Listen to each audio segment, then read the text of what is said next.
मुनीब भाई, पहले तो आप अपना थोड़ा सा इंट्रो करवा दें। जो आपने किताब लिखी थी जिसको अवार्ड मिला था, कायनात एक राज। मैं ये चाहूंगा कि तमाम मेंबर्स को उस बुक के बारे में पता चले, और वो बुक कैसे उन तक पहुंच सकती है, कहाँ पर अवेलेबल है, वो कैसे हासिल कर सकते हैं, इसके बारे में आप पहले थोड़ा सा बता दें। जी, ये बुक जो है वो 2000 सॉरी 2017 के अंदर जो है वो लिखना शुरू की थी मैंने। और 2018 के अंदर जो है वो कंपाइल की गई ये बुक। और गवर्नमेंट ऑफ पाकिस्तान की तरफ से एक अपॉर्चुनिटी अवेलेबल हुई मुझे, जिसमें उन्होंने कुछ जो है ना मुसविदात जो हैं वो मांगे थे साइंस पे। तो उसमें मैंने भी जी अपनी जी। बुक कंपाइल करके उनको दे दी। तो तकरीबन 6 महीने बाद जाके मुझे जो है ना वो एक फोन कॉल आती है कि आपकी किताब जो है ना वो दूसरे नंबर पे आई है, तो आपको दूसरा अवार्ड मिला है।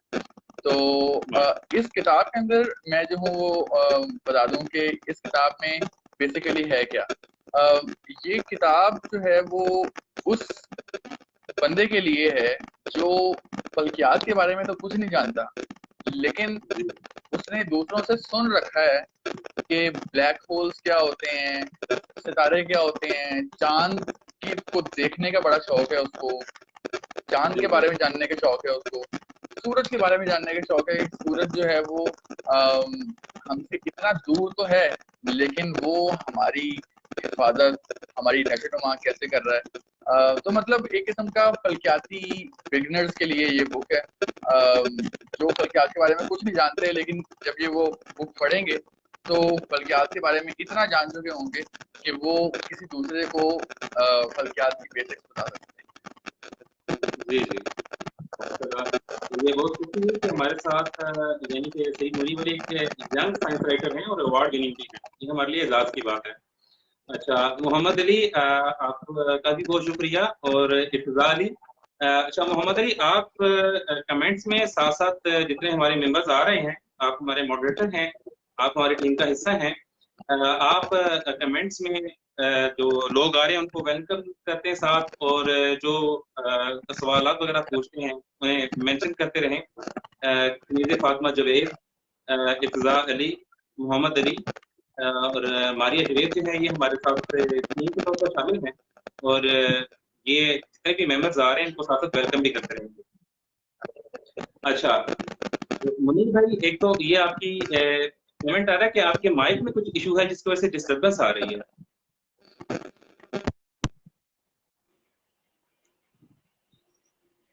हैं। अब माइक अब ठीक। आपको अब ठीक है। ठीक आ रही है? ओके। जी, अब ठीक आ रही है। Okay fine. जी। अ, मुनीब भाई, ये पूछ रहे हैं कि ये बुक कैसे मिल सकती है। कमेंट में कुछ लोग पूछ रहे हैं, तो आप ये भी बता दें कि किस एड्रेस पे से मंगवाई जा सकती है, या कोई कॉन्टेक्ट नंबर या कोई एड्रेस वगैरह। इसके बारे में जो है वो मैंने शेयर किया था कुछ दिनों पहले अपनी टाइमलाइन के ऊपर, लेकिन फिर बता देता हूँ कि मेरी वेबसाइट है smunibalI.com के नाम से।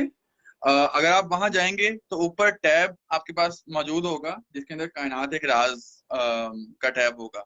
आप उस पर क्लिक करेंगे तो आपके पास जो है ना वो पूरा का पूरा पेज खुल जाएगा, और एक अदद बटन बटन मौजूद होगा जिसमें लिखा होगा sign up for the book, या इस तरह से कुछ लिखा होगा।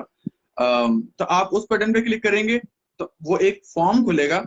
उसके अंदर आप अपना नाम, पता, फोन नंबर और जो है वो उसकी जितनी भी डिटेल्स हैं, कितने कितने चार्जेस हैं, कितने की आप खरीद सकते हैं, वो सारा का सारा बैंक डिटेल्स वगैरह वहां लिखी हुई है। आप वो सारा कुछ करके फॉर्म सबमिट करवाएंगे तो इनशाला हमारी टीम जो है वो आपको बुक पहुंचा देगी विद इन 3 to 4 days। क्योंकि वो जाहिर सी बात है कि पहुंचने में भी टाइम लगता है। तो ये प्रोसेस है। और क्या कहते हैं, बुक के जो चार्जेस हैं वो 300 रुपये की बुक है, और बाकी 300 रुपये जो है वो डिलीवरी चार्जेस हैं, क्योंकि टीसीएस से होते हैं तो वो टीसीएस 300 रुपये लेता है। तो ये जो है ना चार्जेस हैं टोटल 600 रुपये। जी, बहुत शुक्रिया। और अब मेरे ख्याल से जो हमारा आज का टॉपिक था उस पर डिस्कशन स्टार्ट करते हैं। तो जितने भी मेंबर्स हैं हमारे साथ लाइव, वो सितारे कैसे बने और नेबुला क्या होता है, ब्लैक होल क्या होता है, इसके मुतालिक जो है वो सवाल कमेंट सेशन में कर सकते हैं। अलबत्ता इस गुफ्तगू का आगाज मैं करता हूँ। सईद मुनीब अली, पहले आप ये बताएं कि सितारे जो हैं, जिस तरह के हमारा सूरज है और दीगर सितारे हैं, कुछ बड़े हैं कुछ छोटे सितारे हैं, तो सितारों की इकसाम कितनी है, यानी कि किस किस तरह के सितारे हो सकते हैं? जिस तरह के कुछ कहते हैं कि सितारे हमारे सूरज से कई गुना बड़े हैं और वो ब्लैक होल बन जाते हैं, कुछ न्यूट्रॉन स्टार है। तो मेंबर्स ये समझना चाहते हैं कि कितनी किस्म के सितारे हो सकते हैं, उनकी इकसाम क्या है? पहली बात तो ये कि सितारों की जो कैटेगराइजेशन या क्लासिफिकेशन की जाती है, वो सितारों जब सितारे जिंदा होते हैं, यानी एक न्यूक्लियर रिएक्टर की तरह के होते हैं, हमारे सूरज की तरह के अपनी जिंदगी गुजार रहे होते हैं, तो उनकी जो क्लासिफिकेशन है वो डिफरेंट अल्फाबेट्स के फॉर्म में की जाती है। उनकी लाइट इंटेंसिटी की बुनियाद के ऊपर जो है वो क्लासिफिकेशन की जाती है। जिस तरह से हमारा सूरज जो है वो जी कैटेगरी के अंदर आता है, हम इसको जी स्टार कहते हैं। और इसका जो सीक्वेंस है वो इस तरीके से है कि G2 सीक्वेंस और V स्टार। तो हमारा सूरज का असल नाम जो है वो साइंटिफिक नेम G2b स्टार होता है। लेकिन हमें पता है कि स्टार्स के डिफरेंट साइजेस होते हैं, और क्या कहते हैं, डिफरेंट साइजेस होने की वजह से जब सितारों की मौत होती है तो उनकी अमवात की जो कैटेगरीज हैं वो डिफरेंट हो जाती हैं। हमारा जो सूरज है ये एक नॉर्मल साइज का स्टार है, ना ज्यादा बड़ा है ना छोटा है, नॉर्मल साइज का है। इसकी जो उम्र है वो तकरीबन 10 अरब साल पे मुहित है, और 5 अरब साल इसको हो गए हैं बने हुए, और 5 अरब साल मजीद गुजारेगा तो 10 अरब साल पूरे हो जाएंगे इस तरीके से। तो हमारा सूरज जब मरेगा, यानी अपनी जिंदगी के इख्तिताम पे पहुंचेगा, इसका फ्यूल खत्म हो जाएगा, तो हमारा सूरज जो है वो बड़ा होता जाएगा। जैसे जैसे उसका फ्यूल खत्म होता जाता है, यानी इसमें हमें पता है कि सितारों के अंदर जो है वो हाइड्रोजन और हीलियम मौजूद होती है। और जो सितारे जो है ना वो हाइड्रोजन और हीलियम को इंटरचेंज करते रहते हैं, यानी डिफरेंट टाइप्स के हाइड्रोजन के आइसोटॉप्स जो हैं वो मिला के हीलियम बनाते हैं, और फिर उससे जो है ना वो बड़े मॉलिक्यूल्स जो हैं वो बड़े एटम्स जो हैं वो बन जाते हैं। हमारे पास जो है वो इस तरीके से न्यूक्लियर फ्यूजन रिएक्शन सितारों के अंदर चलता रहता है। लेकिन क्या कहते हैं, सितारे जो हैं वो थोड़े थोड़े इस तरह के मॉलिक्यूल एटम्स बनाते रहते हैं। एक टाइम आता है सितारों का कि वो डिफरेंट एटम्स को फ्यूज करके बड़े मैस वाले, एटॉमिक मैस वाले एटम्स तो बना सकते हैं, लेकिन जैसे हाइड्रोजन छोटे एटम थे, उनसे वो मिली, उससे हीलियम बन गए, फिर हीलियम से लिथियम, फिर कार्बन, और इस तरीके से बाकी दूसरे हायर एटॉमिक मैस वाले एटम्स। और एट द एंड हमारे पास जो ये अब यहाँ एक जो है ना वो जो टर्निंग पॉइंट आता है ना वो ये है कि बाकी सारे एटम जब छोटे एटम मिलते हैं, बड़ा एटम बनता है, तो कुछ एनर्जी निकलती है, और वो सितारा जो है वो अपनी एनर्जी जो है ना वो खारिज करता रहता है, और अपने इर्द गिर्द हीट पैदा करता रहता है। लेकिन जब हमारे पास आयरन बनना शुरू होता है, यानी लोहा बनना शुरू होता है, तो जो छोटे एटम्स हैं वो मिलके आयरन तो बना देते हैं, लेकिन एज अ रिजल्ट कोई ना कोई रेडिएशन, कोई एनर्जी नहीं निकलती, जिसकी वजह से जो है वो इस प्रोसेस तक पहुंचते पहुंचते सितारा बड़ा होता जाता है। हमारा सूरज भी जब आखिरी स्टेज पे पहुंचेगा तो वो रेड जाइंट बन जाएगा। और क्या कहते हैं, रेड जाइंट बनते वक्त जो है वो मरकरी, वीनस और इवन अर्थ को भी जो है वो अपने अंदर निगल लेगा, और फिर उसके बाद जो है वो हमारा जो सूरज है उसकी बाहर वाली जो सरफेस है वो फट जाएगी। ये जितनी भी सरफेस बाहर वाली फट जाएगी, और जो अंदर कोर होगा खाली सूरज का मरकजी हिस्सा, वो बाकी रहेगा, जिसको हम जो है वो वाइट ड्वार्फ कहेंगे। तो इस तरीके से हमारे सूरज की जो है वो मौत होगी। लेकिन अगर सूरज से बड़े मैस के सितारे हैं तो उनकी जो है वो डिफरेंट तरीके से होती है। कि अगर हमारे पास जो है वो तकरीबन सूरज से 10 गुना बड़े सितारे हैं तो वो न्यूट्रॉन स्टार बन जाएंगे, क्योंकि हमारा सूरज तो एक मीडियम मैस का स्टार है, इसलिए वो फैलता जाता है।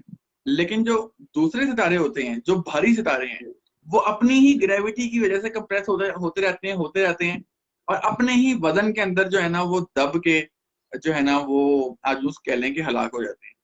तो इस तरीके से वो न्यूट्रॉन स्टार बना देते हैं, जो कि एक बहुत ही हैवी स्टार जो है ना वो एक सेलेस्टियल ऑब्जेक्ट होता है।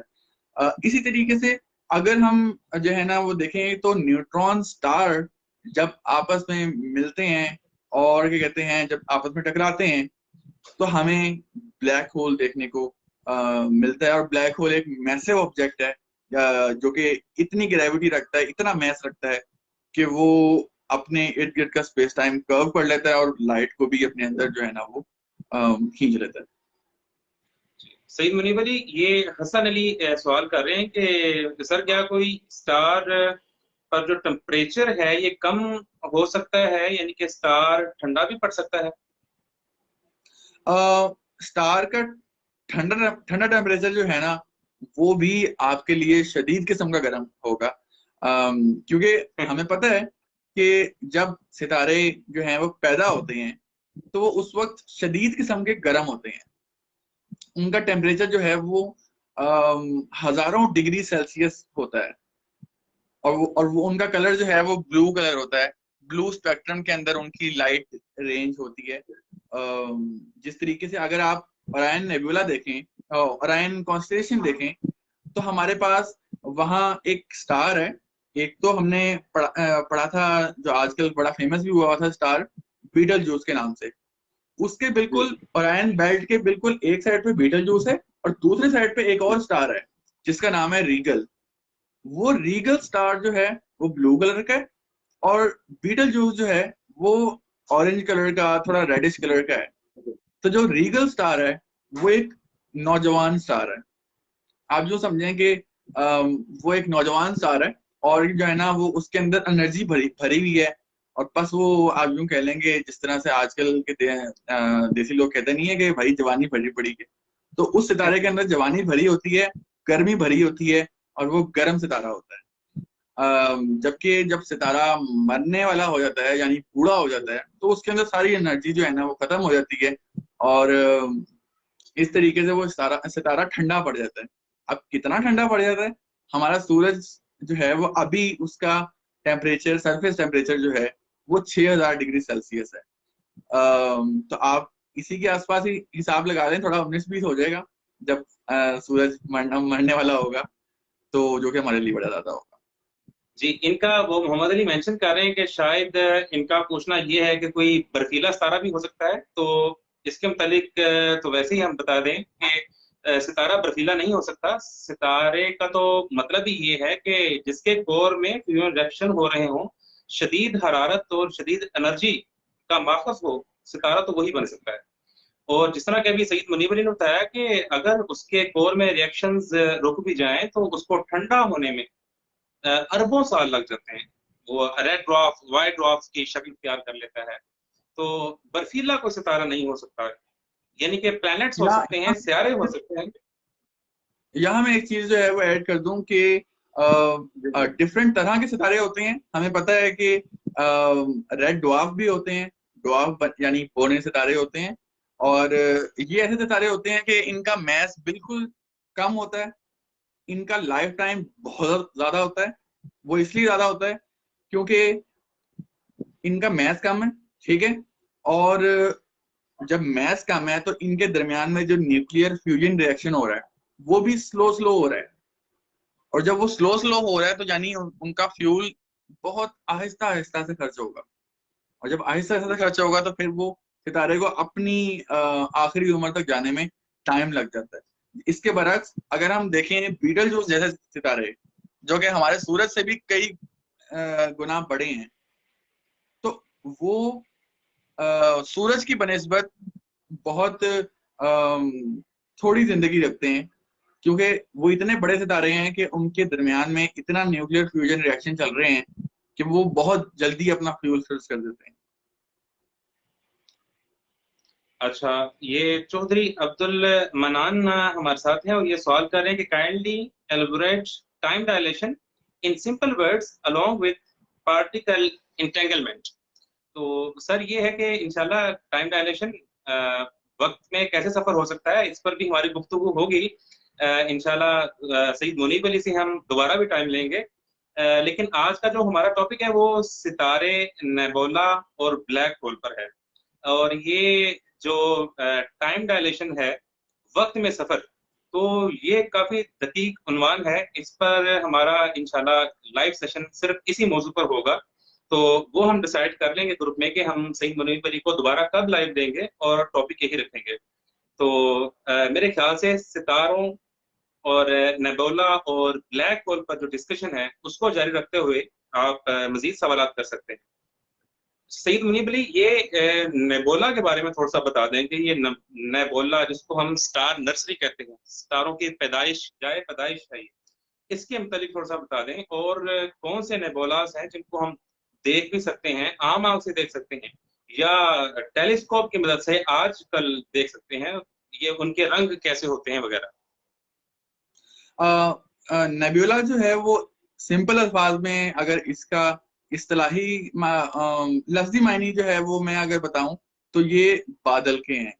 और नेबुला असल में क्या होता है, वो ये होता है कि अगर लेट से हमारा सूरज फटा है या कोई और सितारा फटा है, तो उससे जो आसपास उसका बिखरा हुआ मादा होगा, जो एक क्लाउड क्रिएट होगा स्पेस के अंदर, यूनिवर्स के अंदर, वो एक नेबुला कहलाएगा। अगर अगर हमें पता है ओरायन नेबुला के बारे में, हमें पता है क्रैब नेबुला के बारे में, हमें पता है रिंग नेबुला के बारे में, हमें जो है ना वो डिफरेंट किस्म के नेबुला के बारे में पता है। अब मैंने यहाँ जो है वो क्रैब नेबुला और ओरायन नेबुला इन दोनों का नाम साथ साथ लिया, हालांकि ये दोनों डिफरेंट तरह के नेबुलाज हैं, लेकिन दोनों हैं नेबुलाज। क्रैब नेबुला जो है वो आई गेस मुझे एग्जैक्ट डेट नहीं याद, लेकिन क्या कहते हैं 1000 ईस्वी के अंदर जो है वो कुछ एस्ट्रोनॉमर्स ने, जो उस वक्त के साइंटिस्ट थे, उन्होंने एक सितारा फटते हुए देखा और आसमान में जो है वो कुछ ब्राइट स्पॉट बन गया। उन्होंने कहा कि पता नहीं ये क्या है। लेकिन जब वो कुछ महीनों बाद, कुछ सालों बाद वो सितारा ठंडा हुआ, मतलब वो जो ब्लास्ट हुआ था आसमान में वो ठंडा हुआ, तो उनको पता चला कि ये जो है वो क्रैब नेबुला है। आज जो हम क्रैब नेबुला को देखते हैं वो असल में एक फटा हुआ सितारा है, जिसकी एक सितारा है नॉर्मल जिसकी मौत हो चुकी है। हमें पता है कि एक और सितारा, सितारे से पहले मैं यहाँ जो है ना वो कॉस्मोस सीरीज की बात करूंगा, जो कि 2013 वाली थी। उसमें अगर आप कॉस्मोस सीरीज के अंदर कॉस्मोस का लोगो देखें जो उसके ऊपर आ रहा होता है, वो एक रिंग नेबुला है, ठीक है। और जिसमें एक रिंग नेबुला है, मतलब डिफरेंट कलर्स का रिंग बना हुआ है और दरमियान में एक छोटा सा नुक्ता है। बहुत खूबसूरत। वो नेबुला जो है वो असल में एक हमारे सूरज जैसा ही सितारा था। और क्या कहते हैं, उससे ये जब वो सितारा फटा, अपनी आखिर उम्र तक पहुंचा, तो उसने अपना बाहर का जितना भी मादा है वो सारा खला में फेंक दिया और दरमियान में एक छोटा सा सितारा बच गया। और यहाँ जो है वो इस नेबुला को हम कहते हैं, इस नेबुला के टाइप को हम कहते हैं प्लैनेटरी नेबुला। इसके दरमियान में जो है वो एक न्यूट्रॉन स्टार मौजूद है, जो कि हमें दिखाई भी दे देता है आराम से रिंग नेबुला में। अब आते हैं ओरायन नेबुला के ऊपर। ओरायन नेबुला जो है वो गैसियस नेबुला है, और ये जो है वो किसी सितारे के फटने से नहीं बना, बल्कि यूं कह लें कि डिफरेंट बहुत ज्यादा जो है ना वो किस्म में, यानी बहुत ज्यादा मिकदार में हमारे पास गैस इकट्ठी हुई, साथ कॉस्मिक डस्ट यानी खलाई, खलाई क्या कहते हैं, मिट्टी कह लें, लेकिन वो मिट्टी हमारी ये नॉर्मल वाली मिट्टी नहीं, बल्कि खला में जितनी भी चीजें हैं, खला में किसी डस्ट। सितारे का फटा हुआ कोई हिस्सा है, मादा है, वो सारा का सारा कॉस्मिक डस्ट कहलाता है। तो कॉस्मिक डस्ट और गैसेस इकट्ठी हुई, जब वो करीब आई तो उसकी वजह से ग्रेविटी, उनकी दरमियान ग्रेविटी ग्रेविटी की वजह से वो कंडेंस होती गई और एक दूसरे के ऊपर चढ़ती गई।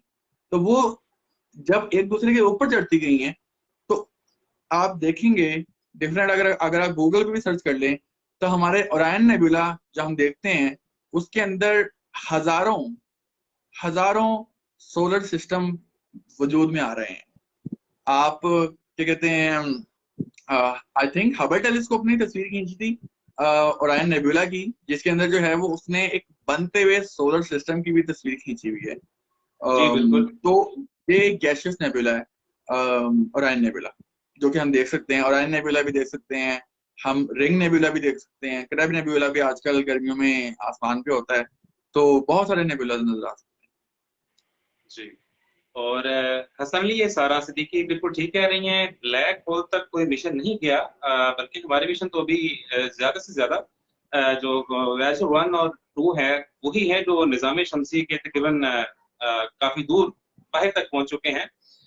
किसी दूसरे सितारे तक, ब्लैक होल तक तो ये अभी तक हमारी मिशन जो है वो नहीं पहुंचे, ना ही इस वक्त हम अपने जितने भी साइंस रिसोर्सेज हैं उसके जरिए इतनी दूर मिशन भेज सकते हैं। अलबत्ता 2036 में ये ख्याल किया जाता है कि हम इस तरह का मिशन भेजने के काबिल होंगे कि जो 15 से 20 साल में हमारे करीब तरीन जो निज़ाम है सितारों का, निज़ाम शमसी उसको कह लें, उसमें प्रॉक्सिमा सेंटोरी, वहां तक 15 से 20 सालों के अंदर पहुंच सकता है। ये अभी इरादा है कि हम 2036 यानी कि 2036 तक ऐसा मिशन भेजने के काबिल हों।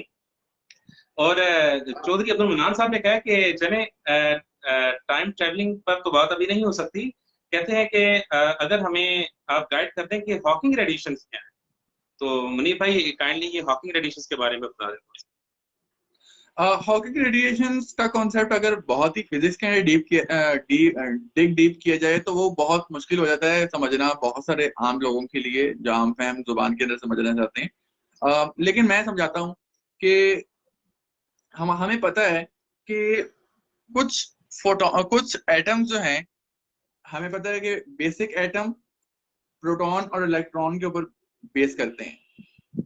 अब हॉकिंग रेडिएशंस जो हैं वो इस खास तरह की रेडिएशंस हैं कि जब ब्लैक होल कोई भी मादा खा लेता है, खा लेता खा लेता से मुराद है कि वो अपनी इवेंट होराइजन के अंदर निगल लेता है, तो अपनी कुछ एनर्जी जो है वो उसका इखराज करता है।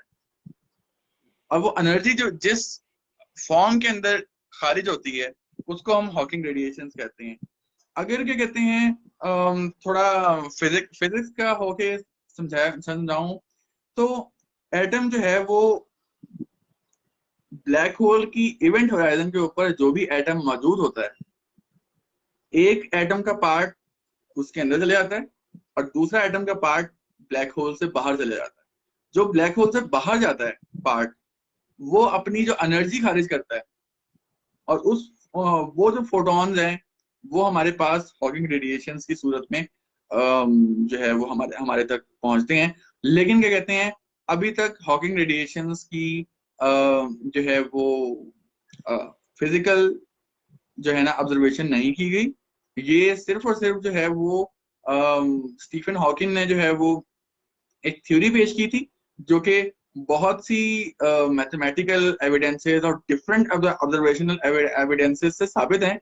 लेकिन क्या कहते हैं, इसकी वजह से खुद जो है वो ऑब्जर्वेशन नहीं हुई, जिसकी वजह से उसको नोबेल प्राइज नहीं मिला, वरना इसकी ऑब्जर्वेशन हो जाती तो उसको उसका नोबेल प्राइज पक्का था। यहाँ जो है वो एक जो है वो मजेदार सवाल किया गया है सारा सिद्दीकी की तरफ से। जी जुपिटर अम, वाला। हाँ, जुपिटर अपने साइज के हिसाब से सितारा क्यों नहीं बन सका। जी जी, इसका इंटरेस्टिंग क्वेश्चन जवाब, है ये। हाँ, जुपिटर को जो है वो फेल्ड स्टार भी कहा जाता है। यानी आप यूं कह लें कि बेचारा टॉप करते करते ना सेकंड पे आ गया, तो और फिर वो टॉपर के इर्द गिर्द घूमना पड़ा बेचारे को। तो लेकिन है वो पहले, अभी भी सबसे बड़ा प्लेनेट बाकी सब में, लेकिन वो है प्लेनेट ही, सितारा नहीं बन सका। उसकी वजह ये है कि जुपिटर के अंदर भी जो है वो हमारे पास हीलियम और हाइड्रोजन मौजूद हैं, जो कि एक सितारे के अंदर मौजूद होती हैं, लेकिन इनकी अमाउंट इतनी नहीं है कि वो जुपिटर के सेंटर में इतना इंटरनल प्रेशर क्रिएट कर सकें कि जुपिटर के सेंटर में जो है वो हाइड्रोजन फ्यूजन रिएक्शन स्टार्ट हो सके। क्योंकि हाइड्रोजन फ्यूजन रिएक्शन जो है वो एक सितारे की खासियत होती है, और अगर वो फ्यूजन रिएक्शन स्टार्ट हो गया था तो फिर हो सकता है कि हमारा सोलर सिस्टम भी जो है वो बाइनरी सिस्टम होता है। जी। और यहाँ पर एक क्वेश्चन है कि खला के बारे में पूछा जा रहा है, क्या हम भी खला में हैं, जमीन भी खला में है, लेकिन खला का मतलब बताते हैं खाली। तो सही तो मैंने वली आप बताएं कि खाली खला में जमीन कैसे है? पहली बात तो मैं ये कि ये मिसकंसेप्शन मेरी भी थी पिछले 3 साल पहले से। 3 साल पहले मेरी ये मिसकंसेप्शन थी कि शायद जो स्पेस है, यानी हम कहते हैं ना स्पेस इज वैक्यूम, स्पेस में जो है वो कोई हवा ही कोई नहीं है, स्पेस में कुछ भी नहीं है। तो वो मुझे भी लगता था कि यार कुछ भी नहीं है, लेकिन फिर जब मैंने डिफरेंट सोर्सेस से पढ़ा तो फिर मेरे पता चला कि स्पेस को हम खाली तो कहते हैं, लेकिन ये हकीकत में खाली नहीं है।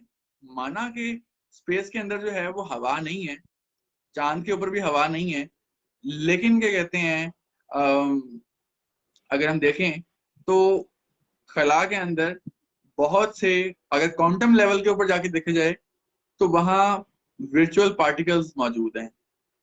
अगर हम खला असल में जो है वो उस चीज को कहते हैं जहां हमारे पास हवा और इस तरह की चीजें ना हो। अब हम क्या जमीन के ऊपर भी ये जो बाहर हमें कोई चीज दिखाई नहीं दे रही, ये भी एक खला है क्या? नहीं, क्योंकि यहाँ हमारे पास, हमें पता है कि यहाँ एयर पार्टिकल्स हैं, यहाँ एयर पार्टिकल्स के अंदर साथ वाटर वेपर्स भी हैं, और दूसरे आसमान में बादल भी हैं।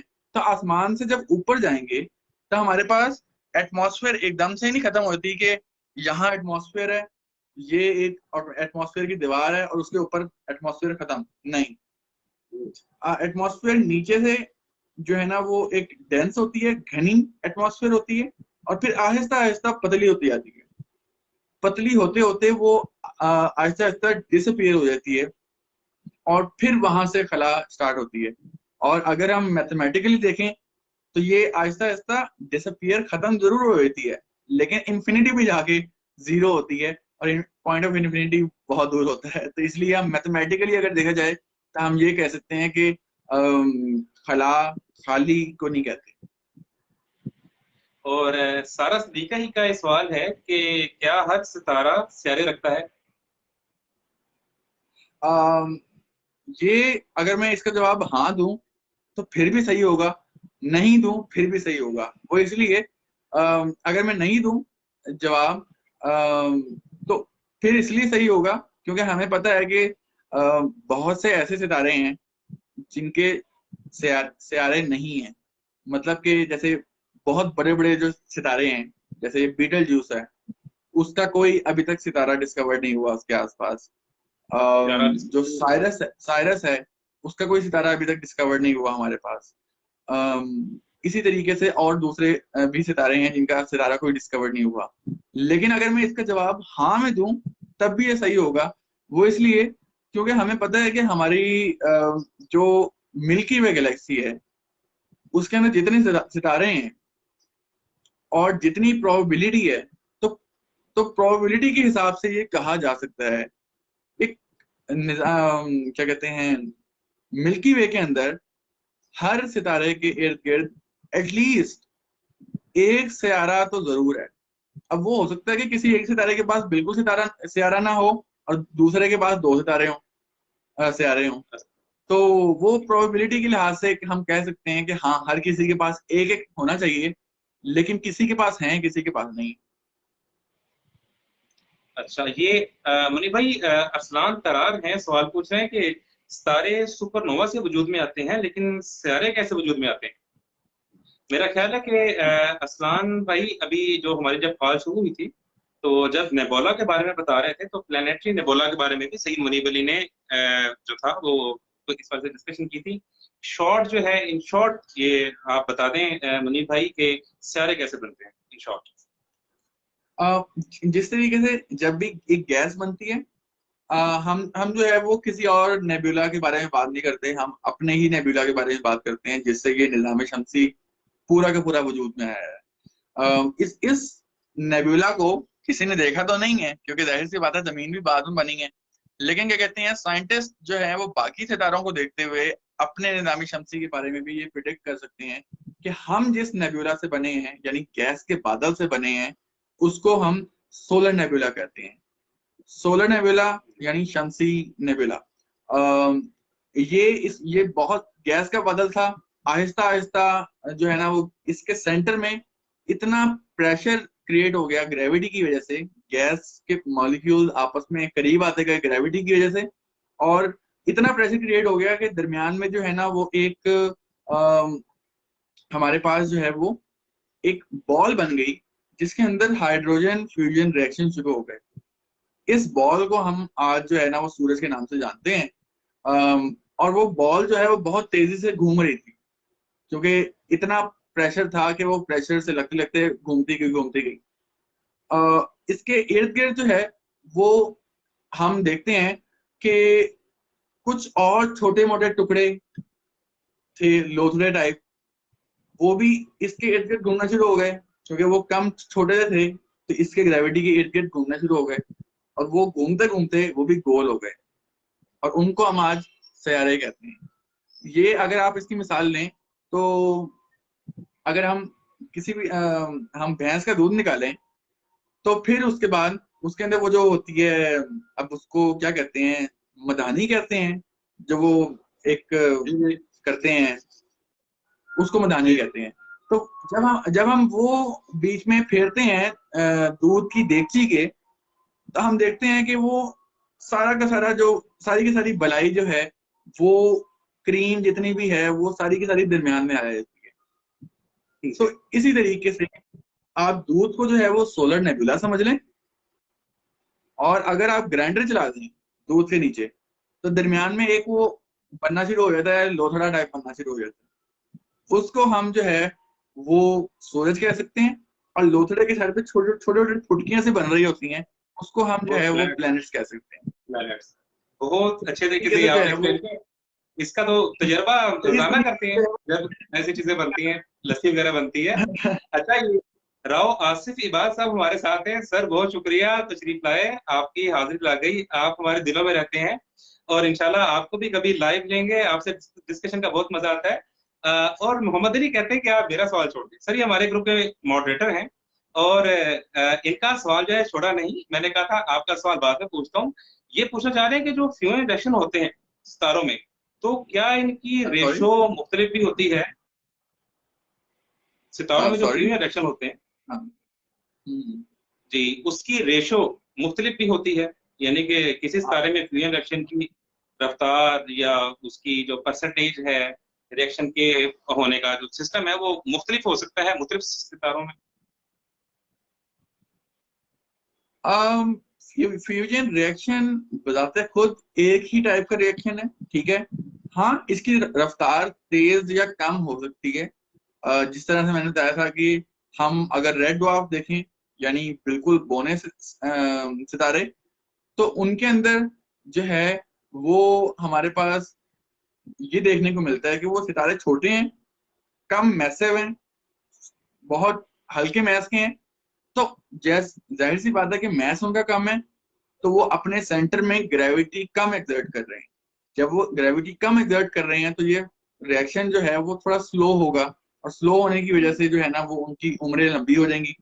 जबकि अगर हम बीटल जूस जैसा सितारा देखें जो कि बहुत मैसिव है, तो वो अपने सेंटर की तरफ जो है वो इतना प्रेशर एक्सर्ट कर रहा होगा कि ये फ्यूजन रिएक्शन बहुत तेज होगा, और ये सितारा जो है वो इसका लाइफ स्पैन बहुत कम है।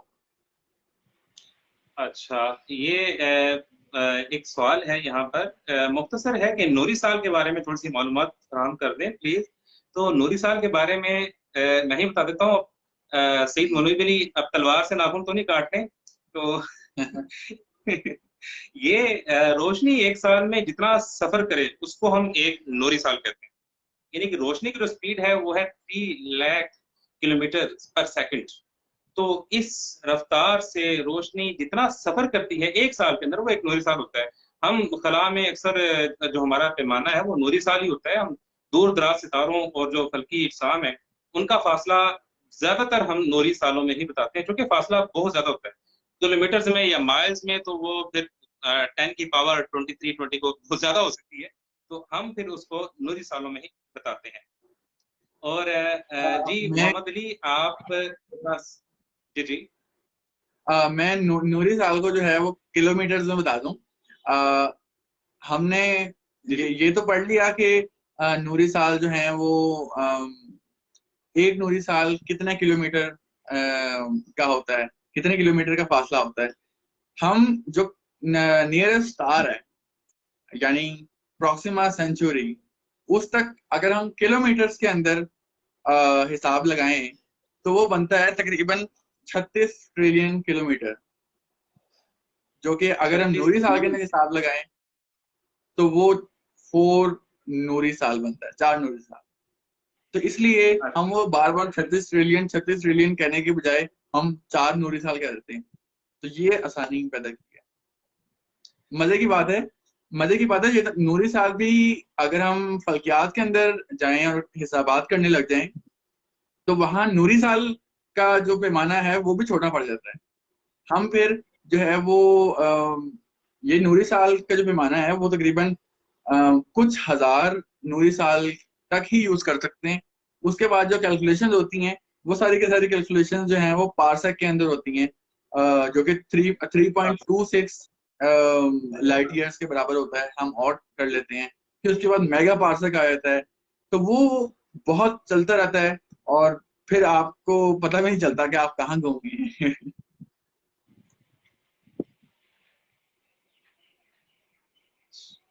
ये क्वेश्चन है कि आसमान पर अक्सर व्हाइट कलर के बादलों के टुकड़े, ये बादल जो है ये आसमान पर नहीं बल्कि हमारे जमीन के एटमॉस्फेयर में ही होते हैं।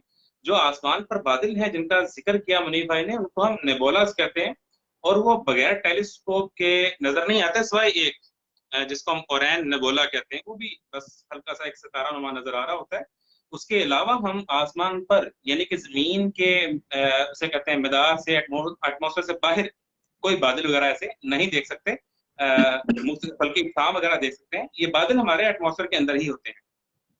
और चूंकि हमारे पास जो वक्त है वो तकरीबन 5 से 7 मिनट मजीद है, जो मनी भाई से टाइम लिया था हमने, तो उसके मुतालिक मोहम्मद अली मुझे कंफर्म कर दें कि किसी का कोई सवाल तो नहीं रह गया जो कोई पूछना चाह रहा हो।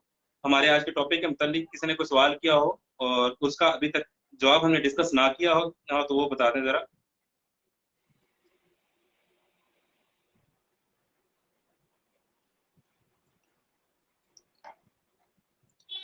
जी,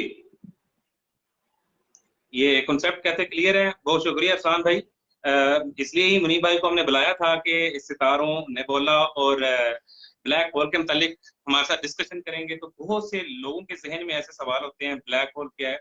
और दूसरी बात ये कि हमारे पास तो ये जो एक टॉपिक है, यानी कि अगर हम नेबोला को लें तो हमारे 1.5 से 2 घंटे की डिस्कशन तो सिर्फ नेबोला पर ही गुजर सकती है, बल्कि इससे ज्यादा का वक्त।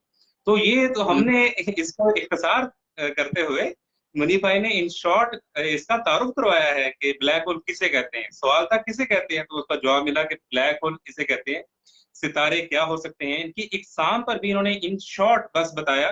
चूंकि ये ऐसे सवाल हैं जिनके जवाब जो है वो काफी काफी सफहात पर मुश्तमिल है।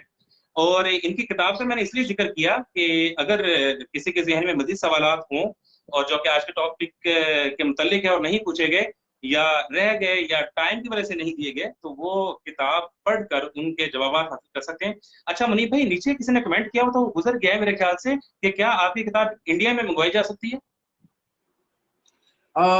इंडिया में मेरे ख्याल से अभी जो है ना वो मुमकिन नहीं है, ड्यू टू कोविड भी, और दूसरा ये कि कोई इतना वो ट्रांसपोर्टेशन वाला चक्कर इतना आसान नहीं है। दूसरी बात ये है कि ये ऑनलाइन अवेलेबल नहीं है किताब, कि वो पीडीएफ वगैरह के चक्कर नहीं रखा हुआ मैंने, तो इसलिए फिलहाल पाकिस्तान के अंदर। जी लेकिन इंशाल्लाह इसके अंदर मजीद बेहतरी ला के, तो जब इंटरनेशनल पब्लिशिंग होगी तो फिर इंटरनेशनल यूजर्स के लिए अवेलेबल होगी। जी आप सब मेंबर्स जो हमारे साथ लाइव थे, आप सबका बहुत शुक्रिया, आपने सवाल पूछे। और सबसे ज्यादा मैं शुक्रिया अदा करूंगा सैयद मुनीब अली का, जो आज हमारे साथ मेहमान थे और इन्होंने बहुत ही खूबसूरत डिस्कशन की सितारों पर, नेबुलास पर, ब्लैक होल पर, और इन्होंने ये भी आज बताया कि हमारी खला खाली नहीं है। तो ये एक आपके लिए एक नया सवाल था और इसका इन्होंने बड़े खूबसूरत अंदाज से जवाब दिया। तो इंशाल्लाह ऐसे ही है कि ये एक और अच्छा जी शुक्रिया। हमें भी आप सब पर फख्र है कि आप फल्कियात के शौकीन हैं, फल्कियात को सीखना और समझना चाहते हैं, और मेरे ख्याल से कि पाकिस्तान में इसकी बहुत ज़रूरत है। और सैयद मुनीब अली और शाहजेद भाई और इस तरह के मोहम्मद यासर लोहरी साहब हैं, रुशान बुखारी साहब हैं, इकराम राना साहब हैं, और इसके अलावा भी मैं शायद किसी के नाम ना ले सकूं, जो कि इस हवाले से खिदमात अपनी दे रहे हैं, फेसबुक पर ऑनलाइन रहते हैं, अपने कॉलम लिखते हैं, तहारीर उनकी मौजूद है, गूगल पर मौजूद है, फेसबुक पर मौजूद है, फेसबुक पर लाइव आते हैं, यूट्यूब पर लेक्चर्स देते हैं। तो मैं इनका शुक्रगुजार हूँ कि पाकिस्तान में जो हमारे तलबा हैं, उनके कॉन्सेप्ट्स क्लियर हो रहे हैं, उनके सवालात के जवाब मिल रहे हैं। और हम भी आपका इसलिए शुक्रगुजार हैं कि आप सवाल करते हैं, सीखने की तरफ आते हैं, जिसकी आज बहुत ज्यादा जरूरत है।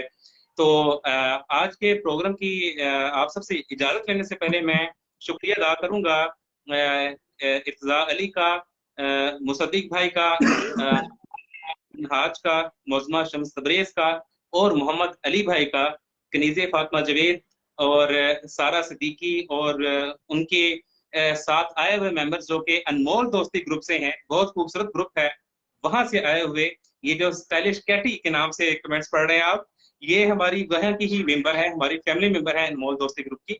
और उसके अलावा आप जितने भी लोग हैं, आप सबका बहुत शुक्रिया कि आपने इस लाइव सेशन में पार्टिसिपेट किया और सईद मुनीब अली से मुख्तलिफ सवालात पूछे। तो सईद मुनीब अली, आपका बहुत शुक्रिया, बहुत अच्छी गुफ्तगू रही आपकी, लोगों ने बहुत अच्छा रिस्पॉन्स दिया। तो मैं उम्मीद करता हूँ कि हमारे पास बहुत से सवालात हैं, हमारे पास बहुत से टॉपिक्स हैं आपके साथ डिस्कस करने के लिए। तो आप हमें दोबारा भी टाइम दीजिएगा ताकि ये जितने भी लोग हैं इनको आपसे डिस्कशन का दोबारा से मौका मिले। तो इंशाल्लाह जरूर। जी बहुत शुक्रिया मनीष भाई। ये लाइव सेशन फिर हम खत्म करते हैं, और आप लोगों के पास जो मजीद सवालात हों, आप इस तरह करें कि 15 दिन के बाद हम सईद मुनीब अली से दोबारा वक्त लेंगे। तो जब तक अपने सवालात को इकट्ठा कर लें, और जिस तरह के हमने पहले पोस्ट की थी लाइव प्रोग्राम के हवाले से, इसी तरह हम नेक्स्ट प्रोग्राम की भी पहले से ही पोस्ट कर देंगे, और आपको पता चल जाएगा कि दोबारा कब जो है, अभी पूछा गया कि दोबारा कब आप लाइव आएंगे। इंशाल्लाह 15 दिन के बाद, अराउंड अबाउट 1 to 2 डेज जो है वो आगे पीछे हो सकते हैं, लेकिन बकायदा पोस्ट करके मैं आपको इन्फॉर्म कर दूंगा। तो सईद मुनीब अली 15 दिनों के बाद हमारे पास फिर दोबारा तशरीफ आएंगे और उनसे फिर हम सवाल पूछेंगे। तो जब तक के लिए आप सबसे मैं इजाजत चाहता हूँ। आप सबका बहुत शुक्रिया, हंसते रहें और स्पेस साइंसेस ग्रुप को विजिट करते रहें, सवाल पूछें, हम सब यहाँ आपके जवाब देने के लिए हाजिर हैं। अस्सलाम वालेकुम, बहुत शुक्रिया।